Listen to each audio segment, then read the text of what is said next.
When we talk about counterparty risk, your first role, if you can brief slightly in detail, if possible, with an example that what ideally somebody who's looking at counterparty risk would ideally do. To understand counterparty credit, you need to understand the business first, right? But again वही एक बार वो थोड़ा global और broad base perspective होता है. जैसे capital हम एक साल के टेनर के लिए करते हैं, internal capital calculation, capital calculation एक साल का टेनर होता है. लॉस कैलकुलेशन होता है वो 5 साल के लिए, जो हमारे IFRS 9 गाइडलाइंस होते हैं वो बोलते हैं 5 साल का.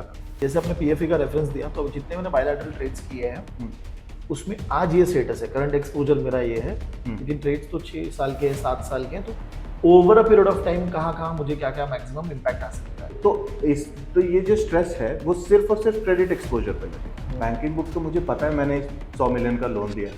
ओवरऑल जो पोर्टफोलियो, जब आप एक बैंक के टॉप लेवल पे देख रहे हो कि पूरे बैंक का पोर्टफोलियो, राइट, तो वो JP मॉर्गन और मॉर्गन स्टैनली का सेम नहीं है.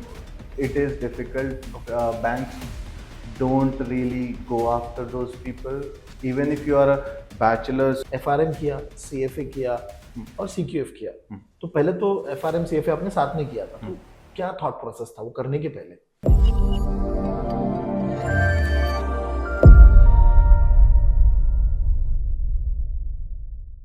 Hello friends, hi, this is Ganesh Nayak. I help finance professionals and students to excel in their career and become a better version of themselves. And I also help students who are preparing for competitive exams in finance to clear them. Now, as a part of that journey, we also talk to people from the industry to understand what are the different roles and opportunities that are there, and what are the different skill sets that you need to make a career in finance. And as a part of that discussion and journey, I'm with Aryan, and he's going to be talking about his entire journey till now in the world of finance and what he has learned. So, Aryan, thank you very much for taking out time and talking to us. Thank you. And this podcast is going to be a mix of Hindi and English. So, Aryan, from the start, I mean, if you can guide how your journey has been, okay, till now in the finance area. Hello. So I joined the banking industry back in 2021 after doing my MBA in finance. I started off with the counterparty credit risk analysis. Okay. It was more revolving around looking into large investment banking portfolios as to what you have in those portfolios. There are day-to-day trades, the amount of risk that you are incurring, how if the bank has that appetite to incur that risk, or something like if there is a new trade and it's going haywire, or it's not really behaving with the larger portfolio as expected. So more from a portfolio perspective and counterparty credit risk perspective. Okay. Then I moved to Barclays. Here I started off into the risk modeling side, more from model management and governance perspective. Okay. Where my job revolved around looking into the old models Okay. of credit risk stress testing. So IFRS 9, which is one of the major tools that is used in stress testing. So we used to have an older version of it. So when I came in, my job initially was to redevelop it as per the new Basel 4 norms, Basel 3.5, you can call it. And then from there on, I moved that. So IFRS 9 is more into banking book. I'll explain later on. Then from there, I moved to trading book stress testing, where again I had to revamp the old models and create new methodologies so that they align with regulators. So a lot of regulatory stuff. Okay. From where I started, that was more of a portfolio perspective. This is more of a bank wide global portfolio perspective as the total business of the bank.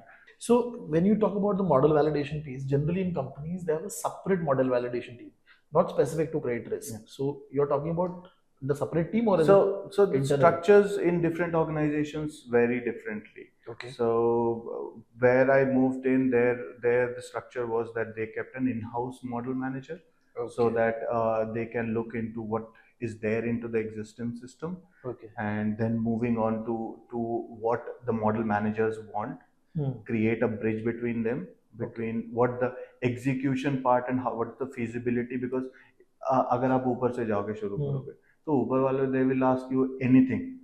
They don't know what is the situation at the ground level.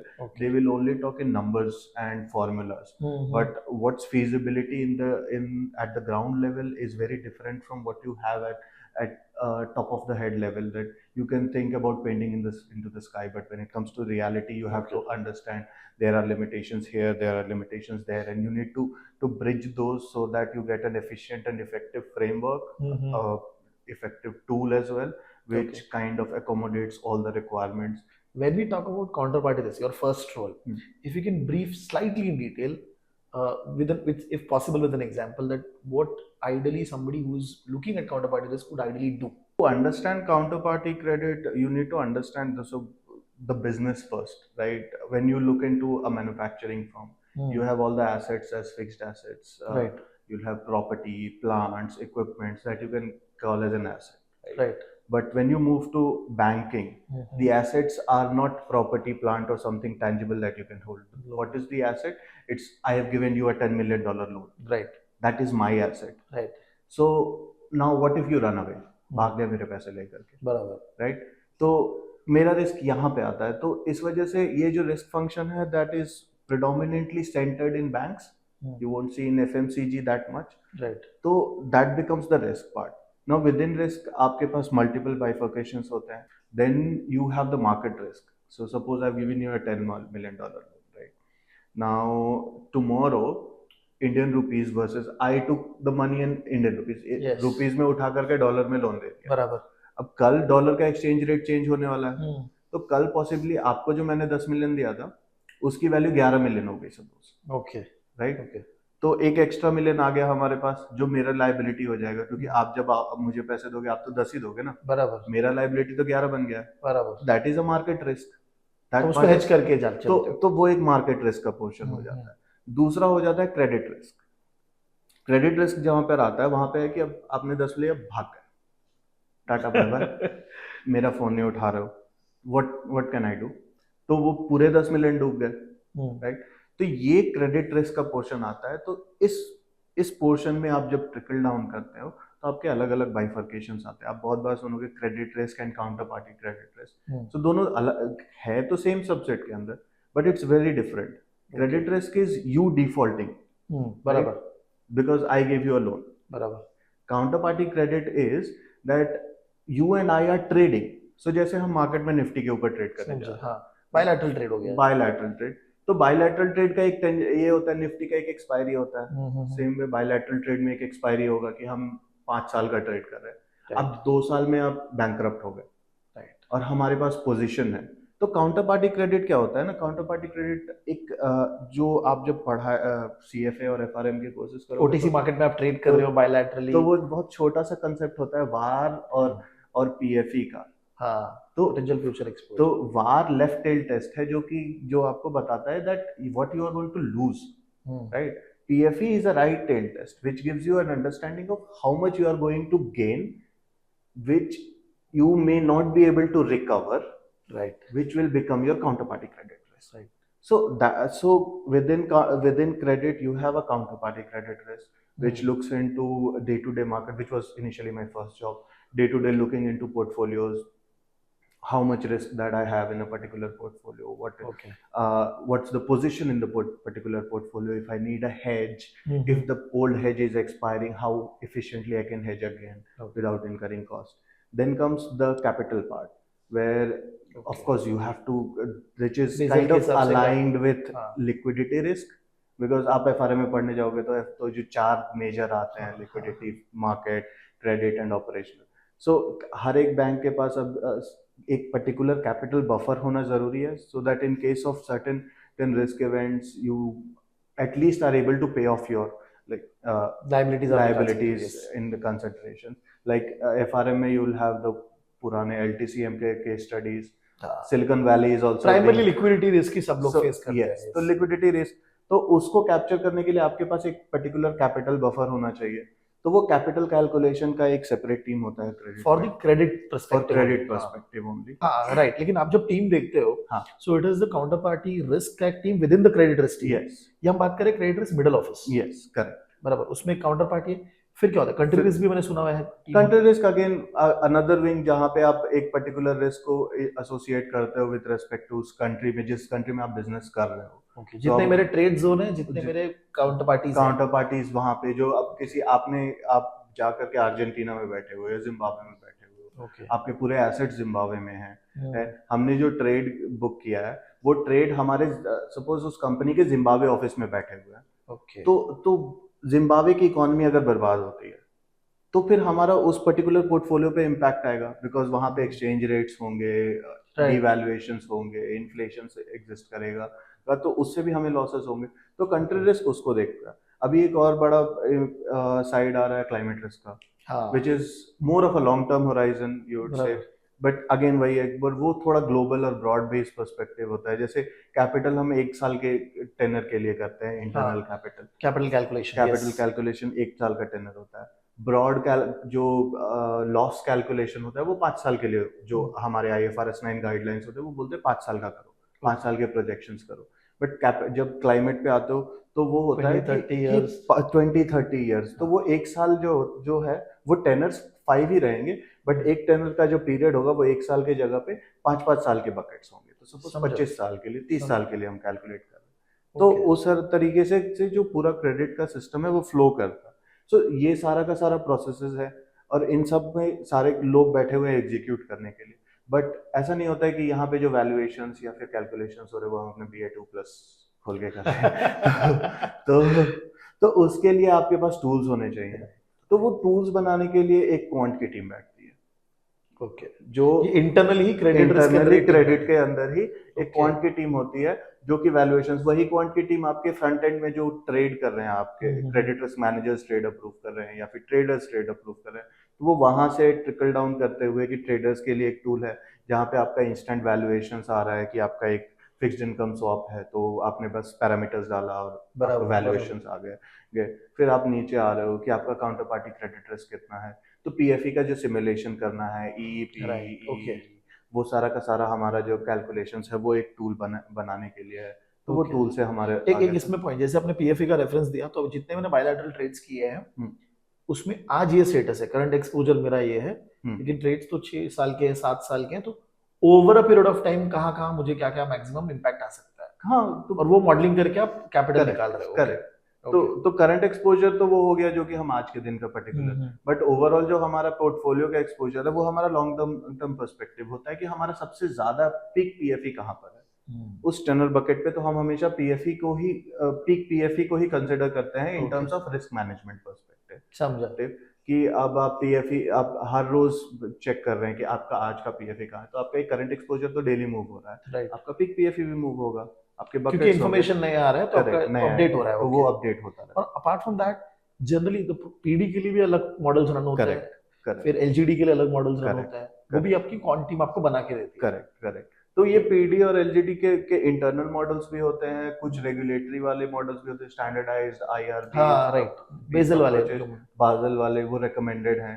तो वो सारा का सारा banking book और trading book के लिए अलग अलग डिजाइन भी हुआ जाता है और उस हिसाब से आपका इम्प्लीमेंट भी किया जाता है। और with in credit risk also you have stress testing team, correct.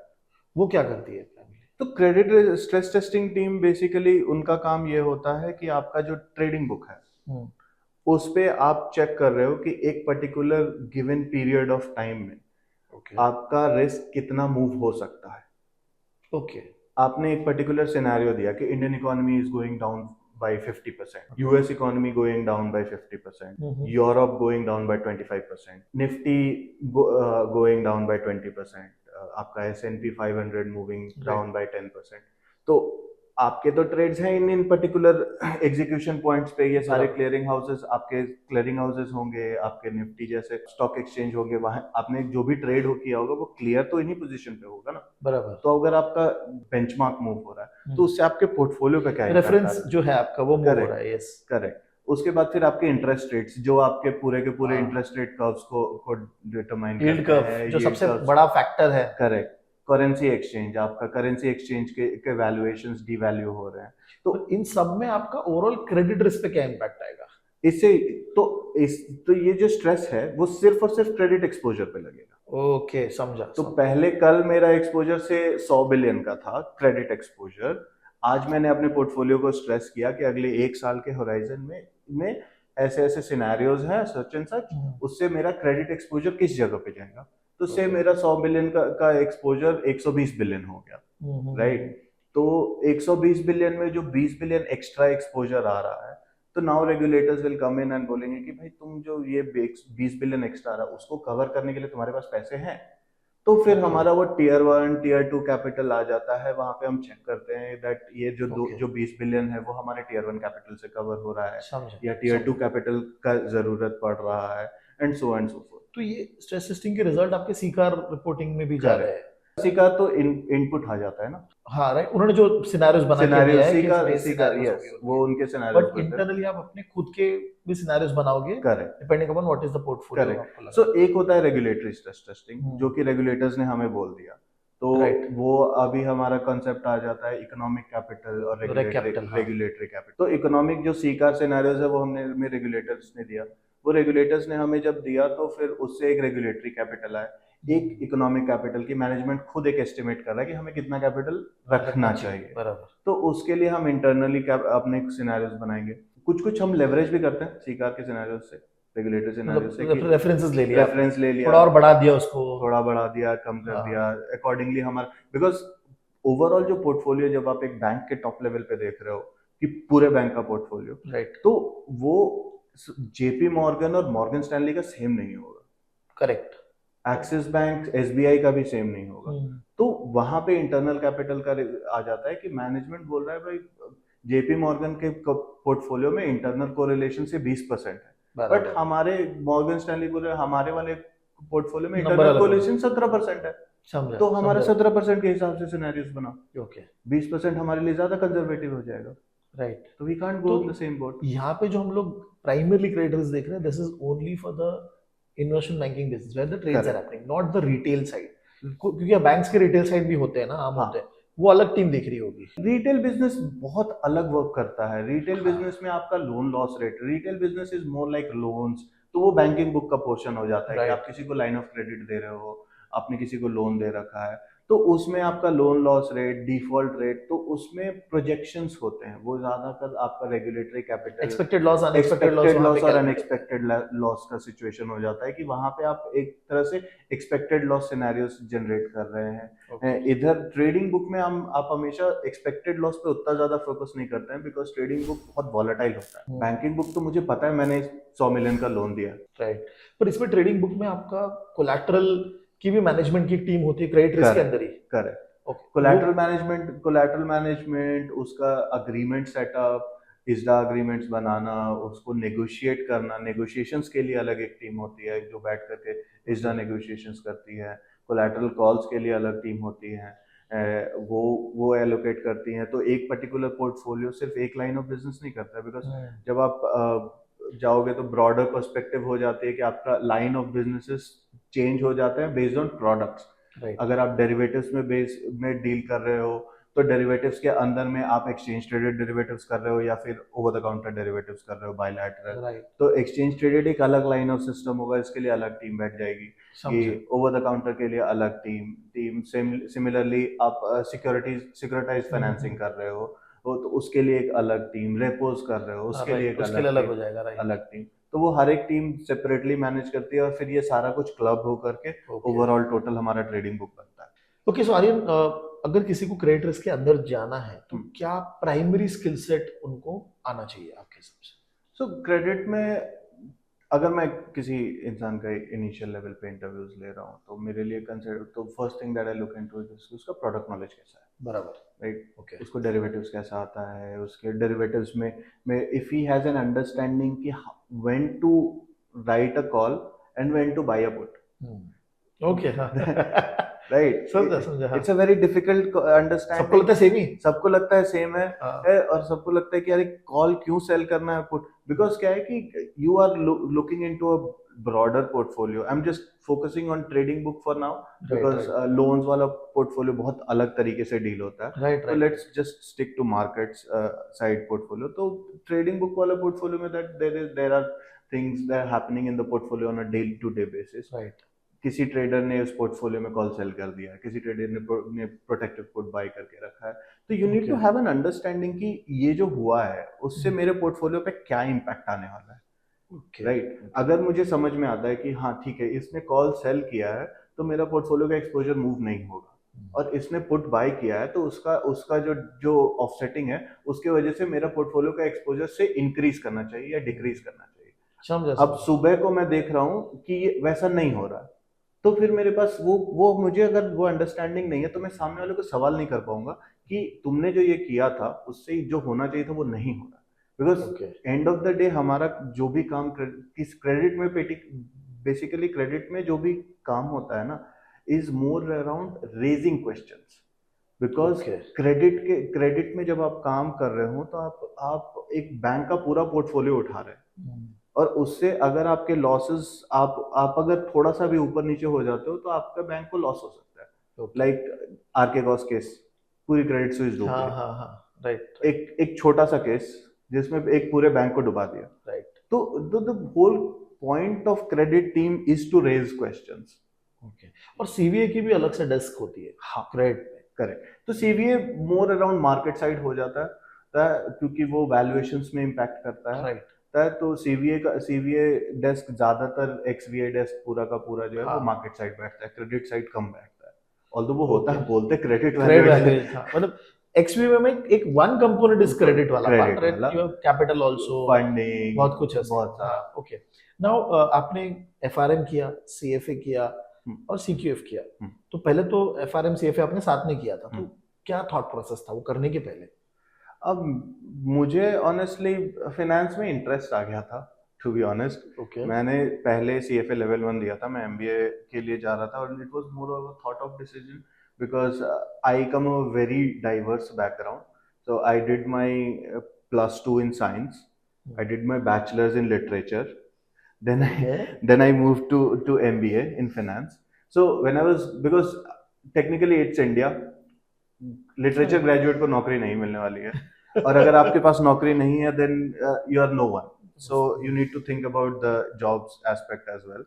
But जब when I was going into the MBA part, I was giving a thought that which field of MBA should I pick, जो specialisation भी करना था। Specialisation मुझे क्या करना है। तो I realised I came from a very much of marketing centred background. My father was in marketing side, my whole family was around marketing thing, so I had those marketing concepts going around my veins. Okay. तो I thought कि इसमें ज्यादा value add किताबों से तो नहीं, मैंने रोज practical देखा है। Maybe I was wrong, but that was the way I thought about it.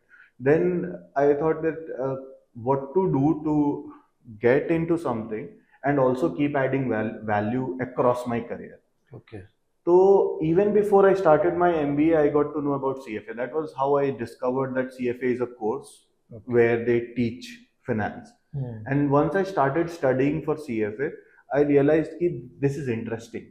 तो मजा आ रहा है, जैसे कि ये तो मैं रोज देखता हूँ, बट मैंने इसको कभी इस तरीके से नहीं देखा था। समझा। कि बैंक का इंटरेस्ट रेट हमें किस तरह से इम्पैक्ट करता है। बराबर। अब बैंक के इंटरेस्ट रेट में, मैंने एक बैंक में एफडी खोला है, but there are also bonds जहाँ पे मैं आ सकता हूँ, उसमें मुझे ज्यादा इंटरेस्ट मिलेगा, मुझे ज्यादा रिस्क आएगा। पोर्टफोलियो कैसे मैनेज होता है, स्टॉक्स कैसे, से सीएनबीसी पर आकर के ये लोग बोलते हैं ना कि इसका टारगेट इतना है, मतलब टाटा मोटर्स है 20% अपसाइड पोटेंशियल, वो क्यों है? तो it gave me an understanding and I started enjoying it. So that brought me to finance in MBA.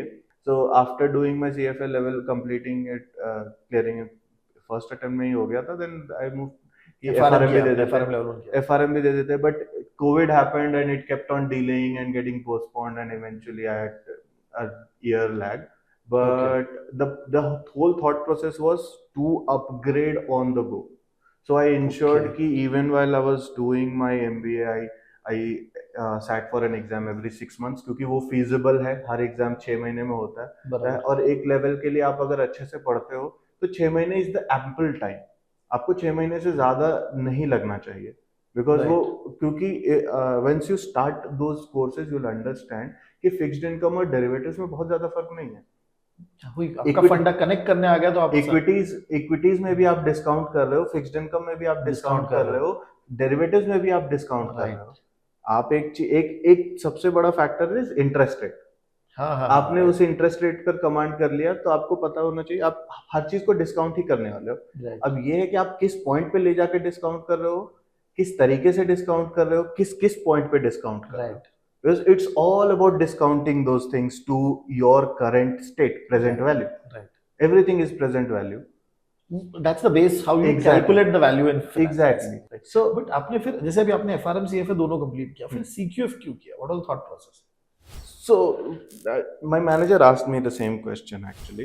So that was my answer to him was that CFA gives you an overview of finance. बराबर सब जगह cover करवाता है. Exactly. FRM gives you the mathematics of finance. A lot of the mathematics is FRM on the is mathematics in FRM is basically on the heavier side, and CQF is implementing both of these things into a particular structure which is applicable in finance.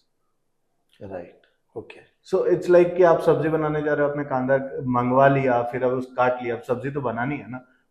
Okay. तो बनाने वाला काम CQF का है to Okay. actually join it, but it's more of an area of interest that I had. I would not recommend. It's a very expensive course, and unless you are very keen on going into that modeling side, तभी आपको करना चाहिए. तभी करना चाहिए, वरना फिर उसका वैल्यू एडिशन ज्यादा कुछ है नहीं.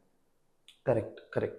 नाउ ओवरऑल जब आप जर्नी देखते हो इन फाइनेंस, तो अगर आप सपोज स्टार्ट करते हैं अभी आफ्टर योर एमबीए और आपको क्रेडिट रिस्क साइड में मूव करना है, तो कैसे करते हैं अगर आज आप स्टार्ट करते तो?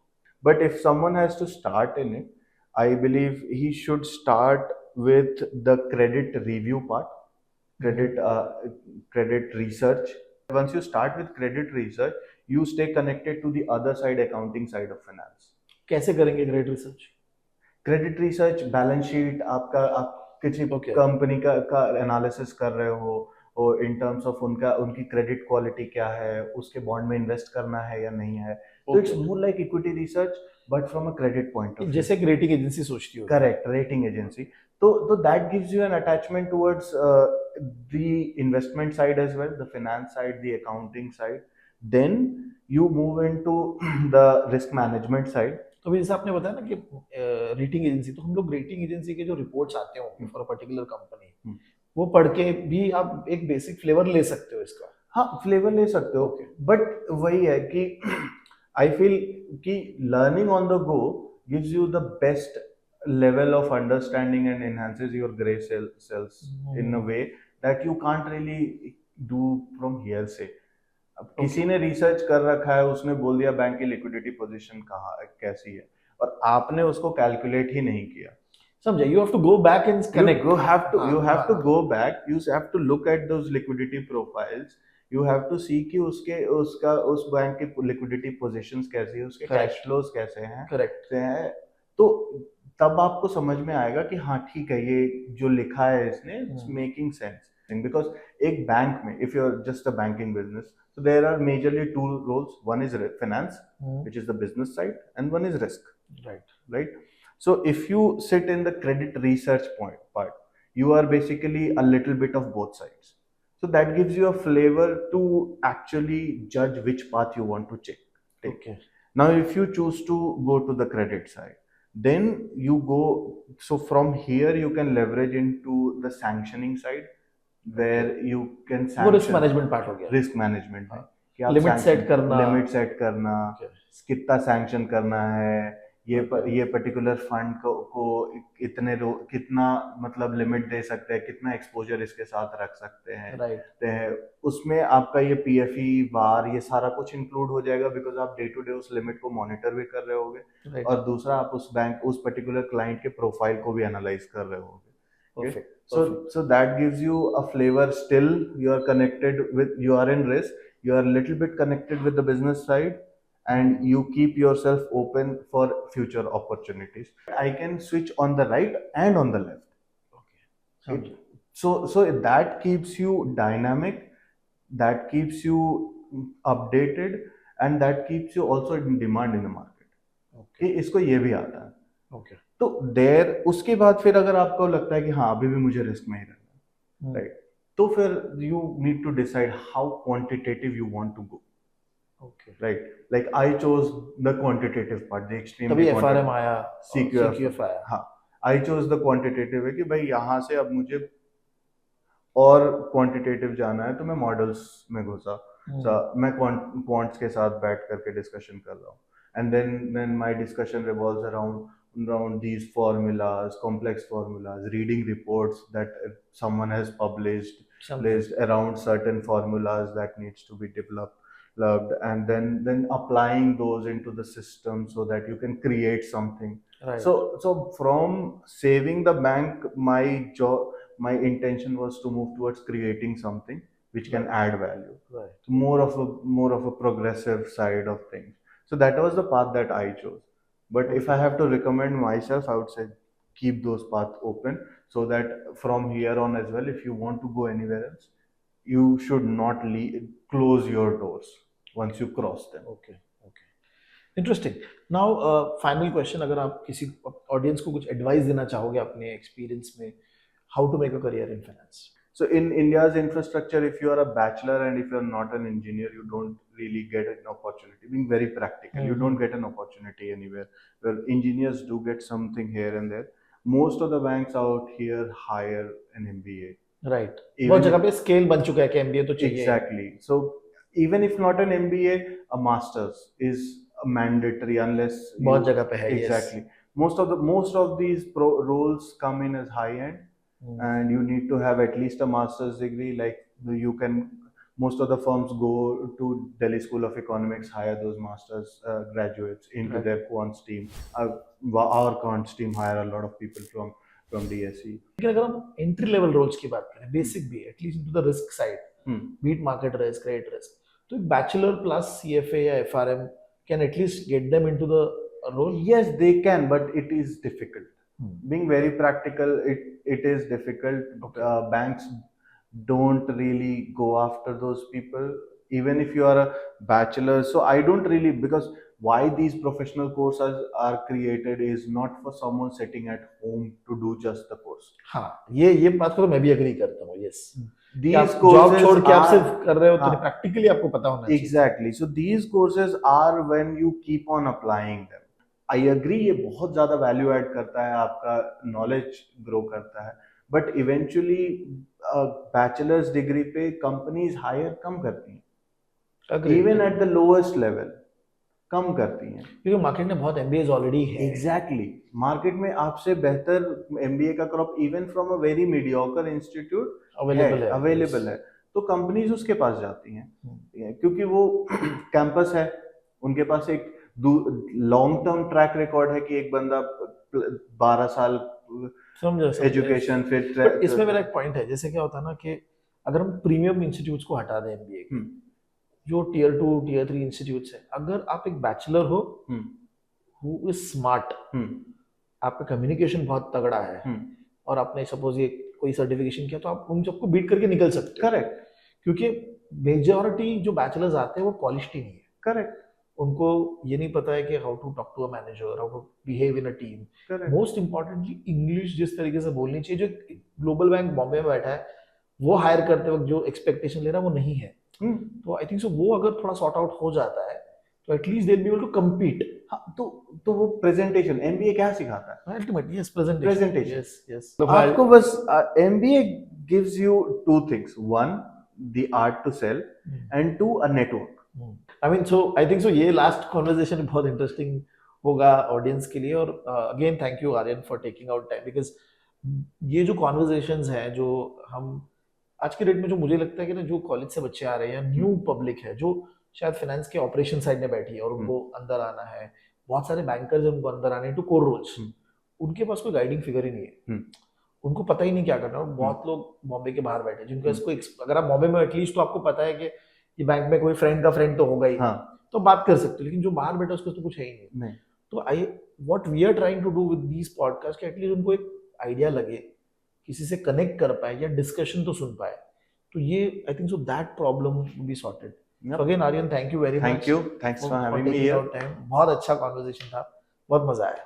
Thank you.